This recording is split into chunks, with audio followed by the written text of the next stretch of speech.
Ladies and gentlemen, welcome back to another video on the channel. Now you may have noticed that the background has changed and my trading mascot is not currently with me. Well, he's over there, but like you can't see him right now. That is because I've finished university now. As some of you may or may not know, I was at university, now I'm not, so that's why everything's changed. But you know, I'm going to be redoing my background and my whole room to make it look a lot better. So this is only going to be temporary. So you only have to look at this for a little while. So today we're going to be talking about YOLOing your whole account on NFP. Yeah, no, that was a joke. Don't do that. No, today instead we're going to be talking about the consequences of doing that, in the sense that some of you right now might feel like you're never going to get Forex, or you're never going to understand it, or you just don't think it's possible. Now, you'll normally feel like this, as I said, after YOLOing your account on NFP, which is tomorrow. So if anyone is thinking about doing that, you know, good luck to you, but also RIP, because you're not going to be able to make it through alive, or your account is definitely not going to be making it through alive. But either way, best of luck to you. So yeah, you may feel like you want to quit Forex, you may feel like it isn't ever going to work, and I understand that because I've been there myself a couple years ago where I just felt like I was never ever going to get it. And it's a terrible feeling, because I think it was like late at night that I was just sat there back testing and I was just losing everything, and I was just like, this is not working. I've been doing this for sort of 2 years at this point, and nothing was working. I was seeing no results. And you know, to go 2 years with nothing but losing money and no results can be, you know, so hard to keep going. And so you're not alone if you feel like this right now, or maybe you have, or maybe you haven't. And if you haven't felt like this before, be prepared, because you will at some point. I can almost promise you that. So yeah, you want to quit, or you're thinking about quitting, or you just don't know if it's possible. Well, how do you overcome this? Well, let me tell you what I did. Now, first of all, I was very lucky that throughout my, you know, trading career, if you want to call it that, I've met a few traders, and you know, legit traders, ones that genuinely make money from the markets. And knowing that always sort of helped in the back of my mind that it is possible because someone else has done it. Now, obviously there is that saying where it's like everything's impossible till someone's done it. Knowing that someone has actually done it will really, or for me anyway, it was much easier to justify why I was doing this, because there's proof it's done it, right? And as humans, we like evidence, and we like, you know, facts that back up what we believe. You know, that's what we do, for good or for bad. You know, if we have negative beliefs, we're going to naturally look and find evidence to support why we might be having those negative beliefs. So yeah, it kind of acted as evidence as to like, well, it is possible because someone else has done it. So that was just a little thing that helped, because it was like, there are other people. And, you know, if you know anyone, or even if you don't know them personally, but if you've seen people on YouTube, you know, genuinely be good at Forex, and, you know, be careful because there are a lot of gurus out there, but you genuinely know someone that has made money from Forex, look at them and just think, well, they've done it, you know, and they were probably in this position at some point in their career and they got through it. So why can't I? And I'm a big believer that, especially with trading, no one is gifted at it. I don't think, like with football, you might be born with a natural talent of football, but with trading, yes, there's some psychological aspects that might make you better, like with less greed, or, you know, being very disciplined. But ultimately, no one's just born with the gift of trading, so there is no reason why you can't make it work. You know, no one is different to you.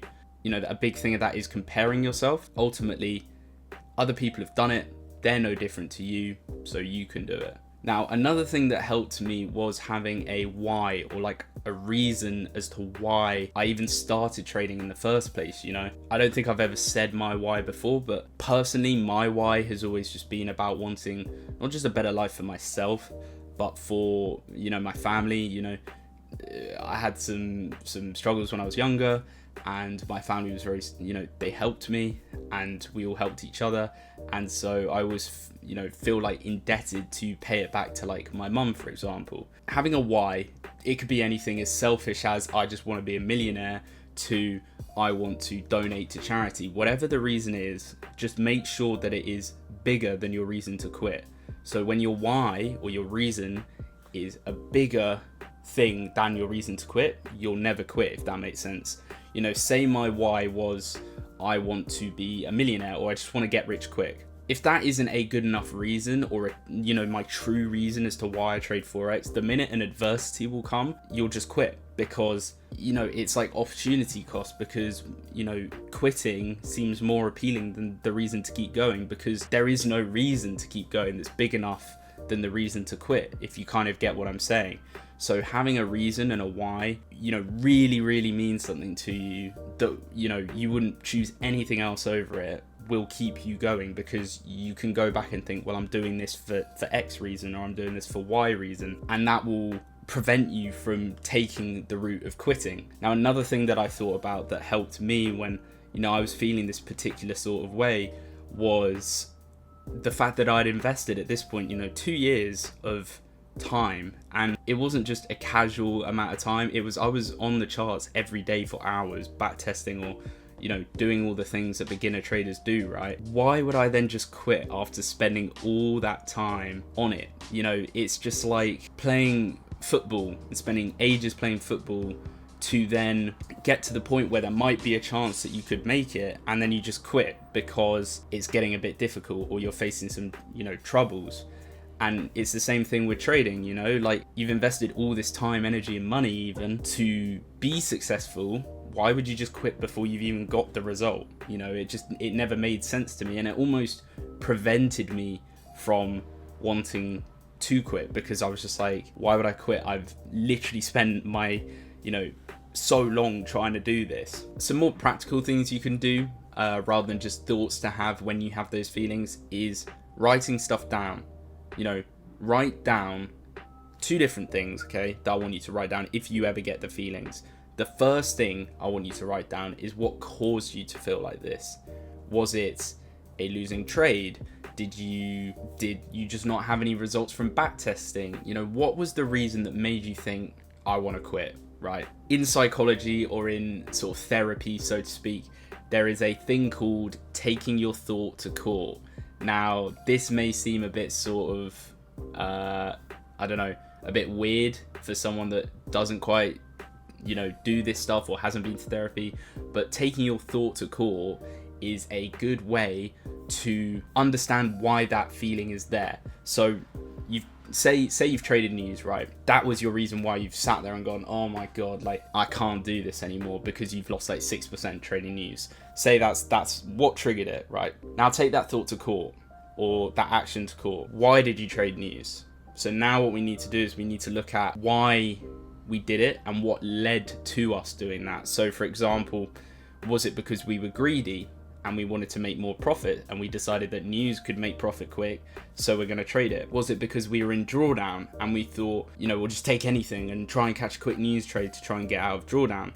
Was it, you know, a more self-destructive approach? Were you already in a lot of drawdown and you thought, oh, stuff it, I'll just risk it all on news and see what happens? Was it, you know, were you taking into account what other people were saying, what other people trading news? Were you being influenced by them? Take all these things and find what led to doing that action that then ultimately resulted in you wanting to quit.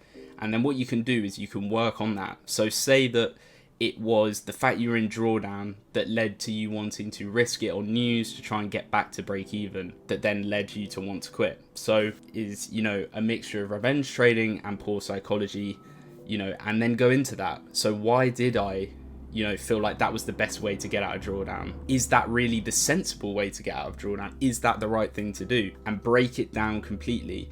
And what you can do is each time you get those feelings for various different mistakes you may have made, you can eliminate them, because you know, okay, last time it made me feel like this, I wanted to quit. And you can eradicate all those different issues that will hopefully lead to you not wanting to quit anymore in the first place.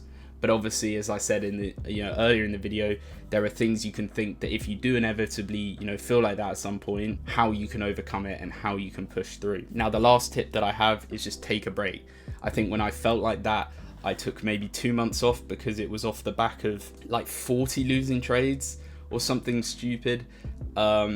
and I just couldn't do it. So I took a 2-month break, and I came back and I felt not only refreshed physically but refreshed psychologically, and that really helped me. But yeah, those are just some tips. You know, you're not alone feeling like this. Everyone feels like this at some point. As I said, I have before. But hopefully those tips can help you. Let me know in the comments if you have felt like this before and what you did to overcome it. And thank you so much for the support, guys. And I will see you in the next video.